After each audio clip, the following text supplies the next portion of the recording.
Eu gostaria de passar aqui a palavra para o deputado Scavinato para fazer suas considerações finais.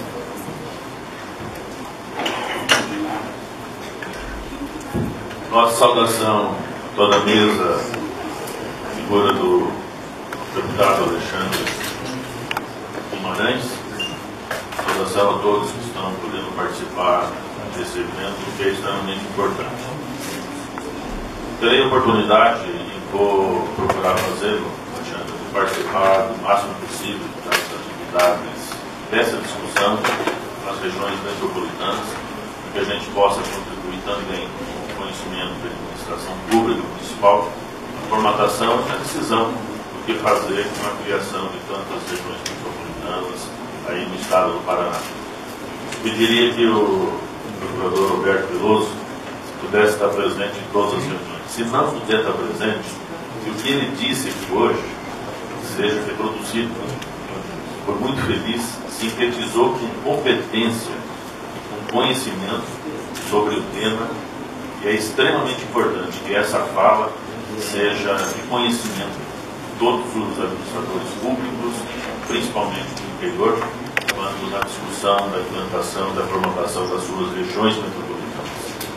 E pelas nossas andanças, por tudo aquilo que a gente pôde participar como prefeito do município de Caldeira por 8 anos, eu vejo hoje que eu tive a felicidade, lá atrás, de poder inibir a implantação de uma região metropolitana que atendia a nossa região oeste do Paraná, pelas dificuldades e pelo conhecimento que nós temos da implantação dessa região metropolitana naquele período. Diria que, após conhecer o sistema de organização europeu e muitas atividades que se faz nas regiões metropolitanas, nas metrópoles europeias, a gente vê que tem muito a avançar nas discussões aqui no nosso país. Se você verificar nos últimos 2 anos, a quantidade de região metropolitana que foi criada no nosso país está fora da realidade. Regiões metropolitanas, se eu não me engano, não mais de 100 mil habitantes, toda a sua formatação, toda a sua região. E isso tudo originou principalmente do programa Minha Casa Minha Vida.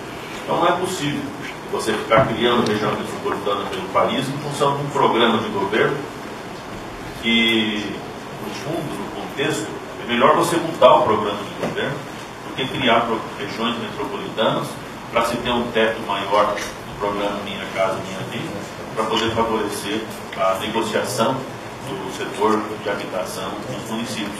Não digo de governo, digo da iniciativa privada, porque, sintetizando, uma cidade com 4 mil habitantes, ela tem um limite de R$ 95 mil para se obter de crédito para a implantação de uma unidade individual de habitação, com um subsídio do governo, não sei qual o valor nessa faixa de financiamento. E quando ele se integra numa região metropolitana, o limite de R$ 95 mil passa para R$ 145 mil, com um subsídio do governo federal de R$ 17 mil. Então não é justo. Você está até fazendo uma condição de utilização de recurso federal, às vezes desproporcional, e onerando lá o mutuário final, porque ele mora numa cidade pequena onde o imóvel não vale 145 mil. Mas como o limite do teto é 145 mil, faz com que esse imóvel passe a valer 145 mil. E ele assume uma dívida irreal. E existe um aumento do valor imobiliário da sua cidade irreal, porque ele não consegue depois vender esse patrimônio pelos 145 mil, que é o financiamento que ele fez na Caixa Econômica. Nós já o fizemos pela Frente Parlamentar de Desenvolvimento do Oeste, um expediente ao ministro Kassab, das cidades, para que se estude a possibilidade de mudança desse parâmetro do programa Minha Casa Minha Vida. Eu sugiro até que seja feito por essa comissão, interessado ao ministro, para que esse análise do governo federal seja feito de uma maneira diferente. Não é porque o município que está localizado a 100 quilômetros, com 5 mil habitantes, a sede da região metropolitana, ele passe a ter uma valorização dos seus imóveis, simplesmente por estar participando aí de uma região metropolitana. Eu diria que o que foi dito aqui é muito importante, o problema de mobilidade urbana, as discussões das regiões metropolitanas, a conurbação dessas cidades existe ou não existe, como é que isso funciona, qual que é o interesse de você reunir a sociedade para discutir o plano de desenvolvimento urbano integrado, se nem no plano diretor da sua cidade a comunidade não se diz presente. Se contrata às vezes a empresa que vem lá e traz a formulação pronta do plano diretor de desenvolvimento de cidades, e isso é muito ruim para o aspecto de planejamento das cidades do nosso estado do Paraná. Eu diria que através da mobilidade, né, você vê hoje que o prefeito de Paris ele se movimenta de metrô. Agora, não dá para você ter esse conceito nos prefeitos das cidades, entre aspas, das metrópoles aqui, criadas aqui no nosso estado, porque a gente tem uma dificuldade muito grande hoje nessa mobilidade.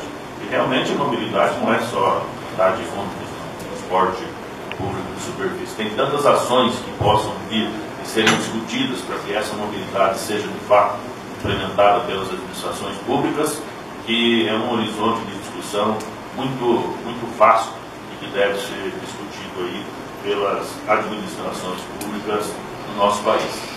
Eu sempre tive uma análise muito eficiente, isso acontece na Europa, não é preciso criar a região metropolitana para poder discutir assuntos referentes à destinação final de resíduos sólidos.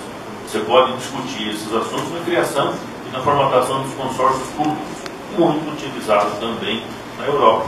Consórcios públicos que teve realmente um resultado. Para que criar a região metropolitana onde você não tem assuntos inerentes a essa região metropolitana, assuntos e problemas comuns para serem discutidos aí entre as cidades.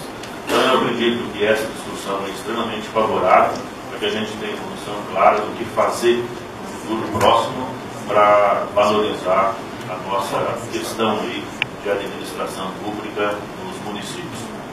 Olha, e eu, acima de tudo, que não seja ação política, que seja ação estritamente técnica, a formatação das regiões metropolitanas, que serão dado sequência aí na discussão, né, após essa rodada de discussão aí com todo o estado do Paraná, para que tenha sustentabilidade, que tenha vida longa, que tenha profissionais, um gabarito com competência técnica para poder discutir e trazer à mesa os assuntos comuns das nossas cidades conurbadas, que terão a oportunidade de estarem presentes aí na discussão, e uma nova formatação aí possível, né, das nossas regiões metropolitanas.